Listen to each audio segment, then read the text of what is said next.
그래서 저는 무주택자분들은 왜 고민하느냐. 분명히 나중에 이게 훨씬 더 나은 거였구나라는 거를 느끼게 되실 거라는 얘기를, 이 사전청약이 당첨 가능성이 생각보다 없다라고 하는 분들이 좀 더 많아지게 되면 이분들은 결국에는 지금 현재 상승장에서는 패닉바잉 현상으로 나타날 수 있다. 몇 년 연속 상승장을 이어가고 있는 부동산 시장, 이런 상황 어떻게 진단해야 될까요? 그리고 어떻게 대응하는 게 좋을까요? 이번 시간엔 필명 불용으로 유명한 신영강 대표님 모시고 이야기 나눠보겠습니다. 안녕하세요. 네, 반갑습니다. 불용입니다. 네, 안녕하세요. 저희 방송 출연해 주셔서 감사하고요. 네. 먼저 자기소개를 좀 부탁드리겠습니다. 부동산 투자를 시작한 지 한 20여 년 정도 동안 경험을 했고요. 그 과정에서 부동산 투자라고 하는 것은 어떤 욕심을 가지기보다는 가치에 좀 투자하는 것이 맞다라고 좀 오랫동안 경험을 하고 이제 많은 분들한테 이제 교육 사업을 하고 있는 부와 지식의 배움터라는 곳을 운영하고 있는 불용 신영강입니다. 네, 최근 이제 부동산 상승 신호, 또 네. 하락 신호란 제목의 책을 내셨는데요. 네. 책에서 이제 언급하셨지만 이 부동산 시장에는 일정한 사이클이 있고 네. 또 그에 맞는 투자법이 있다, 이런 말씀 하셨습니다. 어떤 네. 내용인지 좀 얘기해 주시죠. 일단 상승장이라고 하게 되면은요. 네. 그 침체장과 다르게 모든 사람이 부동산 시장이 오르고 있다라고 하는 걸 인지하고 있는 시점이거든요. 그렇기 때문에 우리가 알고 있는 수요 공급에 따라서 움직이는 시장에서 수요가 굉장히 큰 영향을 미쳐요. 네. 근데 그 수요 중에서도 흔히 말하는 우리가 실수요가 있을 것이고 투자 수요가 있는데 투자 수요와 실수요가 급격히 늘어난 상황이기 때문에 이 상승의 폭이 굉장히 급격하게 그 변동폭이 심합니다. 네. 그러니까 그렇게 움직이는 시장이다라고 말씀을 드릴 수가 있고요. 역시 그렇게 상승하다 보니까 정부의 규제 역시도 나오고 계속 강해지는 시기다라고 말씀을 요약할 수가 있을 것 같아요. 네, 이제 이런 말씀하시면 이제 다음 질문 아마 대부분 예상하실 텐데, 네. 그렇다면 지금 상황은 네. 어떤 시기인가 네. 궁금합니다. 네.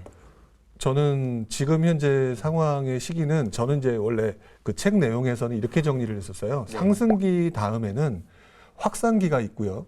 그다음에 확산기 다음에는 급등기가 있다라고 표현했거든요. 그게 이제 어떤 의미냐면은 확산기는 상승하는 걸 모든 사람이 인지하고 난 다음에 정부의 규제가 나오고 또 이제 그러면서 사람들이 투자할 곳을 찾아서 움직이는 시기가 확산기다. 네. 그리고 급등기라고 하는 것은 그 확산하는 과정에서 과연 이곳까지 오를까라고 싶었던 곳까지 유동성에 의해서 오르는 장을 급등기라고 표현했는데요. 네. 지금 현재 상황은 딱 그 확산기와 급등기가 혼재돼서 나타나는 상황인 것 같다라고 판단을 좀 하고 있습니다. 요즘에 이제 부동산 연락해 보면 네. 이제 거래는 잘 안 된다. 네. 근데 가격은 떨어지지 않았다. 이 네. 말을 제일 많이 듣거든요. 네, 네. 이런 상황은 지금 아까 말씀하신 상황에 좀 비춰봤을 때 네. 어떻게 좀 설명할 수 있을까요? 그러니까 사람들이 상승기에서 상승장이다라고 하는 것을 인지한 다음에는 가지고 있어야 수익이 난다라는 생각을 가지고 있기 때문에 일단 나오는 매물이 줄어들 수밖에 없을 것 같아요. 또 반대로 수요자들은 살려고 하는 상황이니까 거래량이 당연히 많이 안 터질 수밖에 없는 거죠. 그러니까 이 상황이니까 당연히 하나 두 개 거래되는 것들이 흔히 말하는 신고가가 거래되는 상황이 발생되기 때문에 네. 전형적인 상승장의 중후반부의 모습이다라고 말씀을 좀 드릴 수 있을 것 같아요. 지금 이제 뭐 당장은 상승 여력이 남아 있지만 네. 뭐 3년 후부터는 좀 여러 가지 입주 물량도 많이 늘어나고 하면서 좀 하락장이 시작될 거란 예측도 나오는데 네. 이에 대해서는 좀 어떻게 생각하시나요? 일단 3년 후다라고 하는 부분에 대해서는 뭐 함부로 언급하기는 좀 애매한 것 같아요. 근데 분명한 거는 아까도 처음에 말씀을 중간에 드렸지만 수요와 공급에 의해서 움직여지는 시장이다. 부동산 시장도. 그런데 네. 지금 정부가 공급을 굉장히 크게 늘리려고 하는 상황이 분명히 맞다. 네. 그러면 분명히 공급은 어느 순간 늘어나게 될 것이다. 당연히 지금 현재 수요가 굉장히 많다라고 하더라도 많은 분들이 이제 사게 되면 수요는 줄고 공급은 늘어나는 상황이 되니까 하락장이 오는 상황이 분명히 올 수밖에 없겠죠. 그렇기 때문에 이제 많은 분들이 생각하기에 지금 기준으로 뭐 3년 후다, 뭐 4년 후다 이렇게 말씀을 드리는데 저는 3년 후다, 4년 후다를 그렇게 언급하기가 조금 어렵다라고 보는 가장 큰 이유 중에 하나가 지금 현재 정부가 공급을 하려고 있는 뭐 3기 신도시나 이런 것들도 본청약이 아니라 사전청약이고요. 그다음에 여러 가지 이유 때문에 뭐 공급 물량 자체가 취소되거나 또는 연기가 되는 사례가 있기 때문에 사실 지금 예상하는 3년후라고 하는 거는 모든 것이 정상적으로 진행됐을 때의 3년후다. 네. 그럼 그 부분이 조금 더 지연될 수는 있다라고 보고 있기 때문에 기본적으로는 당연히 하락장이라고 하는 거는 공급이 늘어나면 당연히 올 수밖에 없을 것이다. 네. 하지만 3년이라고 말하는 거는 조금 시기상조인 것 같고 조금 더 1, 2년 정도의 상황을 좀 지켜볼 필요가 있겠다라고 저는 생각을 하고 있습니다. 네, 어쨌든 이제 부동산 시장도 언제까지 이제 오를 수만은 없을 텐데 네. 또 아까도 이제 하락장에 대한 얘기도 하셨고 이 하락장의 그럼 징조 네. 어떤 것을 보면 아 부동산 시장이 지금 좀 꺾이겠구나 이런 걸 좀 알 수 있을까요? 일단 지난장이라고 보통 표현하는 2000년대 초반부터 2008년 금융위기 이전까지 시장의 사례를 가지고 그 유추를 좀 해볼 수가 네. 있을 것 같아요. 왜 그러냐면 그때 우리들이 많이 알고 있는 게 그때도 분명히 급등을 하고 하는 시기가 분명히 있었었거든요. 그래서 수요가 되게 많은 그 집을 구매를 했고 네. 많은 분들이 그러다 보니까 수요가 이제 어느 정도 이제 줄어드는 모습을 좀 보였던 것 같아요. 네.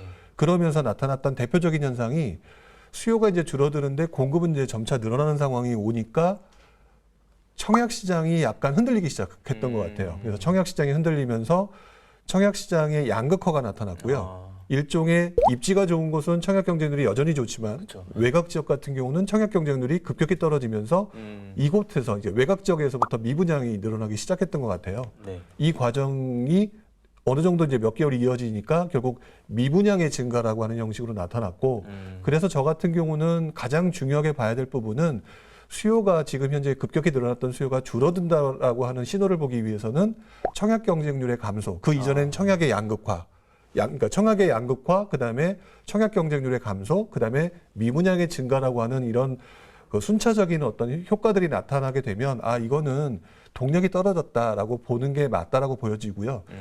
여기서 연결해 가지고 좀 볼 수가 있는 게 지금 금리 인상 얘기가 네, 네, 상당히 네. 많이 나오고 있잖아요.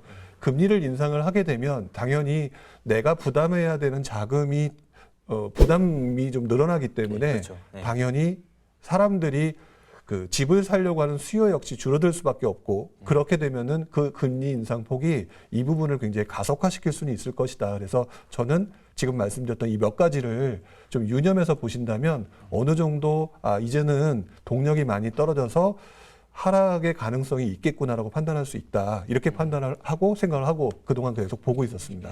어쨌든 근데 전셋값이 근데 또 문제는 많이 오르고 있다는 거. 네. 그래서 이제 무주택자들 같은 경우는 걱정이 더 많을 텐데 네. 지금이라도 집을 사야 될까 아니면 갭 투자라도 해야 될까 이런 고민들 많이 지금 하고 있습니다. 네. 어떻게 좀 무주택자들 준비하는 게 좋을까요? 무주택자 분들 같은 경우는 제가 그동안 이제 많은 분들하고 이제 만나서 네. 얘기를 하다 보면 이분들이 지금 현재 가장 두려워하는 것들이 몇 가지가 있는 것 같아요. 그중에 대표적인 경우가 일단 딸아는 잡아야겠는데 그래서 집은 사야겠는데 혹시나 떨어지면 어떡하나. 그렇죠. 예. 그러니까 돈은 수익에 대한 욕구는 있는데 또 손실에 대한 그 불안감이 되게 크다 보니까 주저주저하면서 결론적으로 또 이것도 안 되고 저것도 안 되는 분이 상당히 많거든요.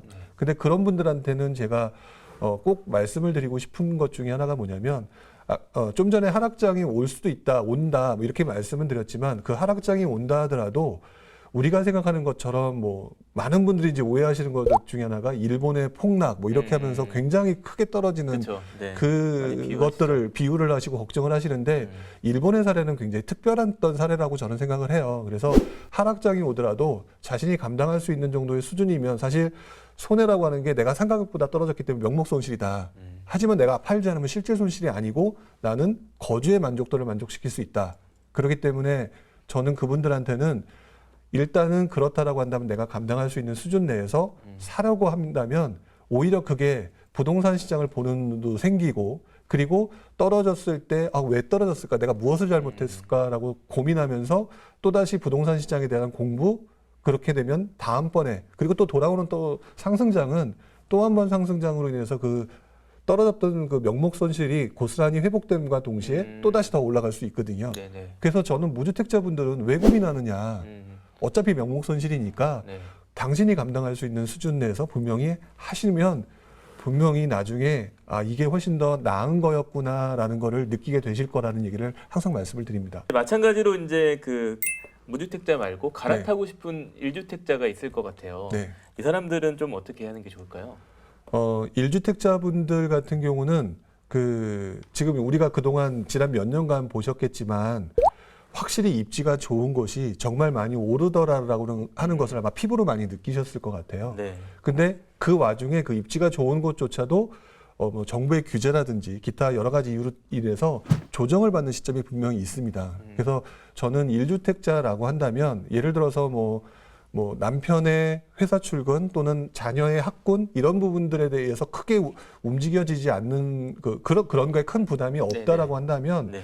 저는 그런 기회를 노려서 좀 더 내가 살고 있는 것보다는 좀 더 상급지를 이동하는 게 훨씬 더 좋다라고 저는 생각을 하고요. 네.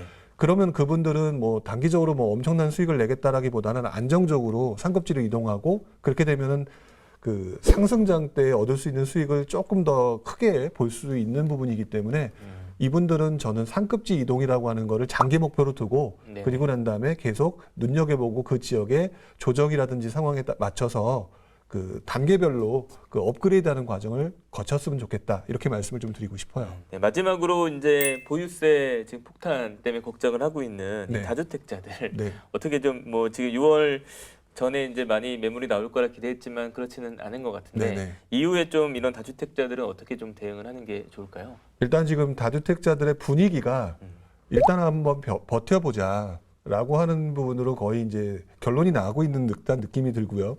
그분들은 그래도 나름대로 뭐 세무사분들이랑 상담을 한다든지 해서 좀 현명한 선택을 절세 쪽으로 가고 계신 분들이 있는데 저는 만나 뵙게 되면은 네. 그런 어떤 세금 부분에 대한 거를 좀 더 확실하게 확인해 보지 않고 그냥 부동산 시장은 한국의 부동산 시장은 계속 오르기만 했다라든지 또는 그래서 기다리면 될 거야라든지 이렇게 해서 자신의 상황과 비교해서 비교하기보다는 막연하게 오를 거야라고 해서 기다리고 계신 분들도 좀 의외로 있다라고 좀 보여져요. 네. 그래서 그런 분들은 오히려 지금 예전에 과거 노무현 정부 시절에 있었던 종부세보다 현재 종부세의 부과 비중이 굉장히 높고 그렇기 때문에 이 부분은 종부세 부분에 대한 거를 시뮬레이션을 분명히 돌려봐야 된다고 생각을 하고요.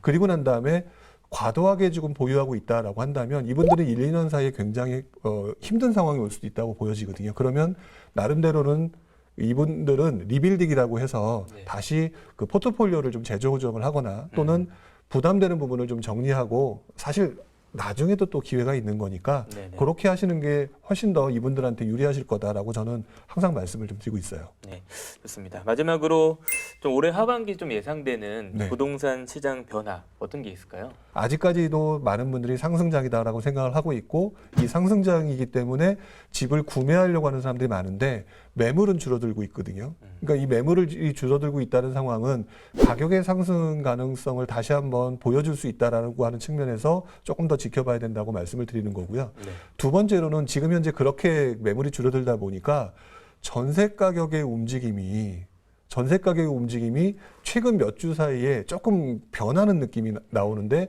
다시 상승하고 전월세 가격이 상승하는 모습을 좀 보이거든요. 근데 전월세 가격이 불안하게 되면 다시 매수 수요를 늘리게 되는 효과가 있습니다. 그래서 그 부분이 올 하반기에 굉장히 지켜봐야 될 포인트라고 말씀을 좀 드릴 수 있을 것 같고요. 마지막으로는 3기 신도시의 사전 청약 경쟁률일 것 같아요. 왜 그러냐면 사전 청약을 했는데 많은 분들이 여기 기대를 하고 있는데 이 사전 청약이 당첨 가능성이 생각보다 없다라고 하는 분들이 좀 더 많아지게 되면 이분들은 결국에는 지금 현재 상승장에서는 패닉바이 현상으로 나타날 수 있다. 그 부분이 올 하반기에는 이 세 가지 포인트를 굉장히 중점적으로 보셔야만 될 것이다 라고 지금 저는 생각을 하고 있고요. 이 부분에 따라서 올 하반기에 상승을 하게 된다면 되게 크게 오를 수도 있겠다라고 보여지고 있고요. 그래서 이 세 가지 부분을 좀 이제부터는 좀 유심히 좀 보실 필요가 있지 않을까 이런 생각을 하고 있습니다.